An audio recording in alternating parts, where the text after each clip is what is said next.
এই মুহূৰ্তত জনাইছোঁ আজিৰ প্ৰথমটো খবৰ। ৰাজ্যৰ লাখ লাখ আয়ুষ্মান আঁচনিৰ হিতাধিকাৰীৰ বাবে আহি পৰিছে ডাঙৰ খবৰ। ব্যক্তিগত হাস্পাতালত নাথাকিব অভিলাষী আয়ুষ্মান আঁচনিৰ সুবিধা। হঠাৎ বন্ধ হৈ পৰিল ব্যক্তিগত হাস্পাতালত আয়ুষ্মান কাৰ্ডৰ সুবিধা। কোনো জাননী নিদিয়াকৈ চৰকাৰে বন্ধ কৰিলে আয়ুষ্মান কাৰ্ড অৰ্থাৎ আয়ুষ্মান কাৰ্ডৰ সুবিধা। জাননী অবিহনে আয়ুষ্মান আঁচনি বন্ধ কৰাত এতিয়া ৰোগীৰ মাজত হাহাকাৰ লাগিছে। আয়ুষ্মান আঁচনিৰ অধীনত আছিল ৫ লাখ টকা পৰ্যন্ত বিনামূলীয়া চিকিৎসা সেৱা। ৰাজ্যৰ ব্যক্তিগত হাস্পাতালত চিকিৎসাধীন দুখীয়া ৰোগীৰ মাজত এতিয়া হাহাকাৰৰ সৃষ্টি হৈছে।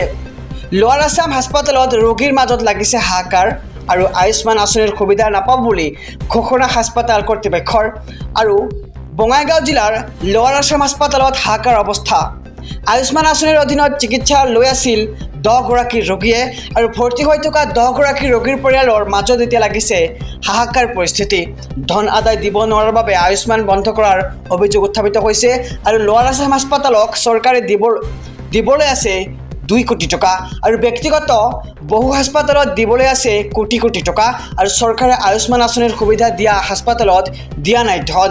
ৰাজ্যৰ লাখ লাখ আয়ুষ্মান কাৰ্ডৰ হিতাধিকাৰীলৈ আহি পৰিছে ডাঙৰ খবৰ। এইবাৰ ব্যক্তিগত হাস্পাতালত বন্ধ কৰা হৈছে আয়ুষ্মান কাৰ্ডৰ সুবিধা।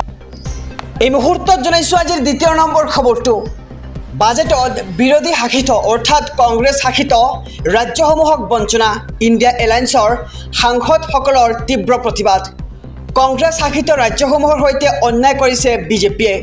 কেন্দ্ৰীয় বাজেটৰ বিৰুদ্ধে প্ৰতিবাদ ইণ্ডিয়া এলায়েন্সৰ সাংসদসকলৰ। সংসদৰ বাহিৰত হাতে হাতে প্লেকাৰ্ড লৈ প্ৰতিবাদৰ বিৰোধী আৰু বাজেটত বিৰোধী শাসিত ৰাজ্যসমূহক বঞ্চনা কৰাৰ অভিযোগ উত্থাপন কৰিছে। প্ৰতিবাদত অংশ ল'লে মল্লিকাৰ্জুন খাৰ্গে, ছোনিয়া গান্ধী আৰু ৰাহুল গান্ধীয়ে।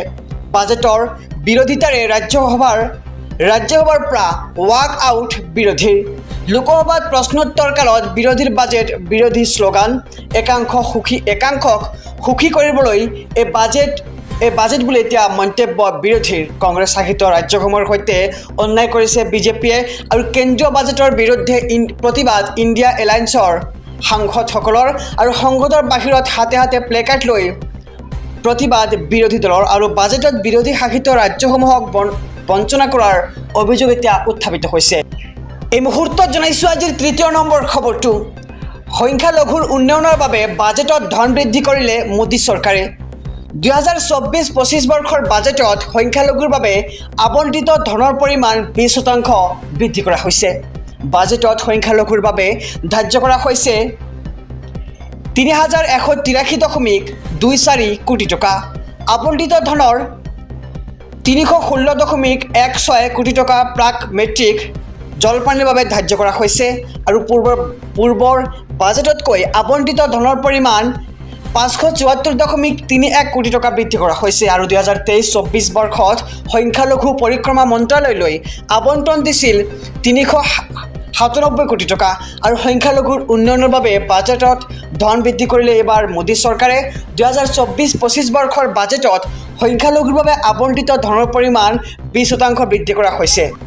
এই মুহূৰ্তত জনাইছোঁ আজিৰ চতুৰ্থ নম্বৰ খবৰটো। সাৱধান, যিকোনো মুহূৰ্ততে 3টা ৰোগে আপোনালৈ মাতিব পাৰে ভয়ংকৰ বিপদ। ৰাজ্যত সৰাসৰি বাঢ়িছে জাপানীজ এনকেফেলাইটিছত আক্ৰান্তৰ ৰোগীৰ সংখ্যা। শেহতীয়াকৈ নগাঁৱৰ বৰহমপুৰত 70ৰ ঊৰ্ধৰ এগৰাকী মহিলাৰ মৃত্যু হৈছে। সমানে দিনক দিনে বৃদ্ধি হৈছে ডেংগু মেলেৰিয়াত আক্ৰান্তৰ সংখ্যাও। ৰাজ্যত 47লৈ বৃদ্ধি পালে মৃত্যু হোৱা লোকৰ সংখ্যা। প্ৰতিটো মুহূৰ্ততে ৰাজ্যবাসীক সতৰ্ক হৈ থকাৰ আহ্বান স্বাস্থ্য বিভাগৰ। এনকেফেলাইটিছ সদৃশ্য ৰোগত আক্ৰান্ত হৈ আছে 1000ৰো অধিক লোক আৰু ৰাজ্যত ডেংগু আৰু মেলেৰিয়াতো আক্ৰান্ত প্ৰায় 1000 লোক। যোৰহাট জিলাত সৰ্বাধিক এনকেফেলাইটিছত আক্ৰান্তৰ সংখ্যা। ডিমা হাছাওত ডেংগু আৰু কোকৰাঝাৰত মেলেৰিয়াৰ আক্ৰান্তৰ সংখ্যা বেছি হৈছে।